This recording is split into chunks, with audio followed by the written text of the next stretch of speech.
Hello दोस्तों, स्वागत बा रहा है भोजपुरी न्यूज़ में। जी हाँ दोस्त, एक खबर निकल के आ रहल बा।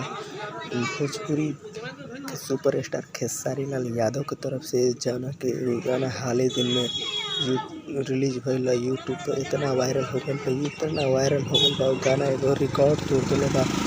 पुरनका खेसारी लाल के बीतल रिकॉर्ड पुराना फिर से एगो टूट गइल बा। जौना गाना के पिछले 4 दिन पहले रिलीज भइल गाना का नाम बा इंसान खिलौना हो गइल। उ 1 नंबर ट्रेंडिंग पे कर रहल बा पूरा इंडिया में, जैसे कि आप लोग स्क्रीन पर देख सकत हनी। और एकर स्क्रीनशॉट भी हम ले आइल बानी इ वीडियो में, त देखी वो स्क्रीनशॉट जैसे कि देख सकत हनी डिस्प्ले पर शो हो रहल बा। जाई और ट्रेंडिंग सेक्शन में म्यूजिक पर क्लिक करके खेसारी लाल यादव के देखी और सर्च करी इंसान खिलौना हो गइल। ट्रेंडिंग में 1 नंबर पर ट्रेंड करता। तो खबर कैसे लागल भाई, लाइक करी, चैनल